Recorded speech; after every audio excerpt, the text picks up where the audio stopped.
to shi harkar na'ura mai kwakwalwa zaka ga kullun caccanjawa take yi. Idan baka updating din kanka sai a barka kware tabbas. So a lokacin na tsaya na yi tunani na ga gaskiya wannan abin kan daga miliyan 5 na dawo 60,000 wanda in nemi wani abu daban. Sai na koma na fi mai da hankali a lokacin akan harkar networking. So a lokacin ne na yi certification na yi da yawa dai, amma wanda ya fi girma shine wanda ake kira CCIE wato Cisco Certified Internetwork Expert. Shine ka kai kololuwa wajen harkar networking kenan. So a lokacin ina aiki a Galaxy Backbone na fitar da kuɗi na zunzurutu har naira miliyan 3 da wani abu na tafi India don wannan karatun. So a lokacin ko abokanan aiki na da yawa ma suna min dariya, waya za a yi in biya kuɗi in yi karatu kuma in zo in yi wa kamfani aiki. Ai kamfani ne ya kamata ya tura karatu. So a lokacin ne kuma na faɗa musu to aini ina ga shi kamfani dama ya bani na yi aiki na koyi aiki domin na zama wani. Idan na biya na ce sai kamfani ya min training, kamfani zai min training ne in yana da sha'awar wannan. To ni kuma ina ga ina da sha'awar ilimin nan ne domin ci gabana. So shi yasa na tafi na yi wannan karatun. Ina dawowa su kamfanin ma ina gama dai sai na samu aiki a lokacin a Dubai. Akwai wani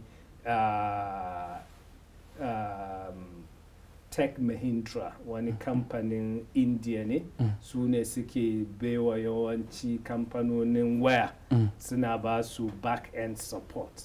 Ko a Nigeria suna da presence, suna da akwai a Ghana da sauransu. So sun bani aiki a Dubai, sannan HP sun bani aiki a Kenya. Masu kera laptop computer da sauransu kenan ko HP na. Sun bani aiki a Kenya, Nairobi, sannan akwai Glow1 su ma sun dauke ni a nan Lagos. To da na da su kuma sai Galaxy suka ce a'a ai su ma ba za su bar ni na tafi ba. Na faɗi ko nawa na ɓatar za su mayar mun kuɗi na kuma za su min double promotion domin na zauna. So a lokacin da na auna na gato wanne ne zai fi na tafin ne ko na zauna. So a lokacin tunanin da na yi na ga in na tafi da ya fi kuɗi, amma kuma in na ce zan zo Najeriya so 2 a shekara, kuɗin da zan iya saving ba zai fi miliyan 1 ba. Amma in na tsaya a Najeriya kuma ina da daman na wasu abubuwa na kaina.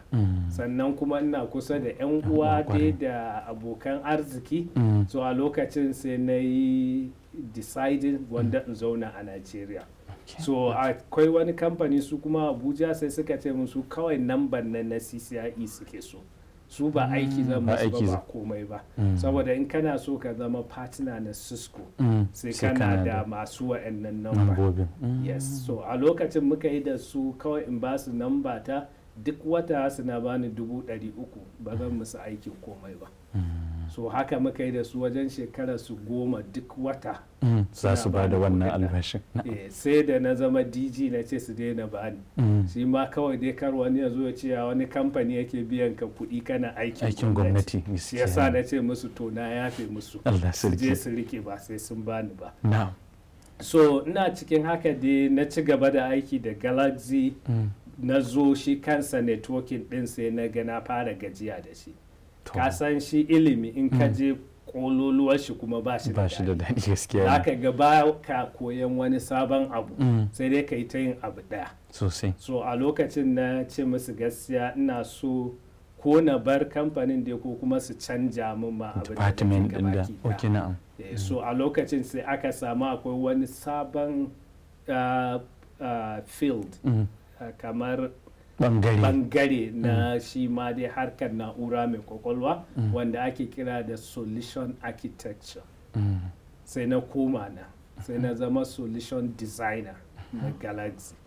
Wato ni zan zo kamar ni ne architect ɗinsu, zan zazzana duk abin da za a yi. Ni amma na daina zuwa in ce zan yi configuration na router ko switches ko kuma wani coding.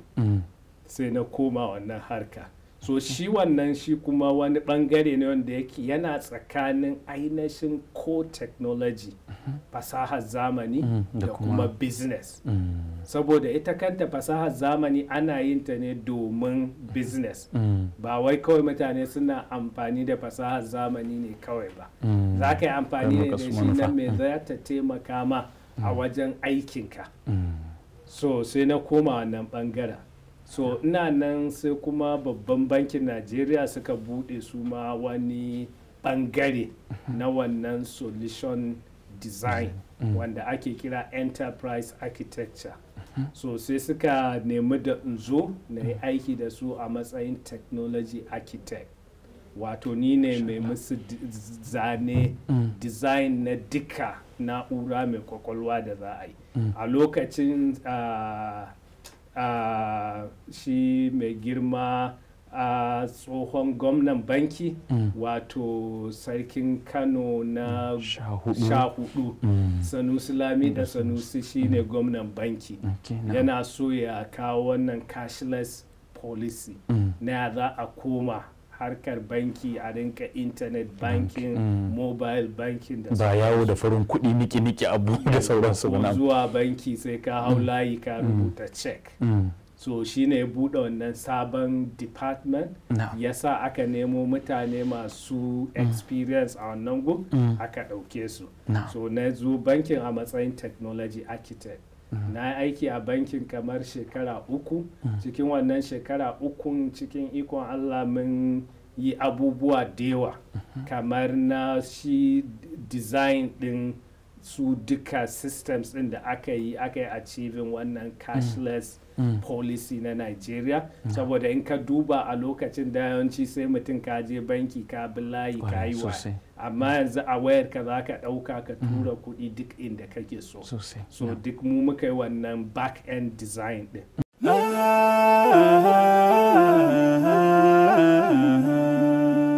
haske mai leƙa gidan kowa Afirka TV. TV3 tafarkin rayuwa.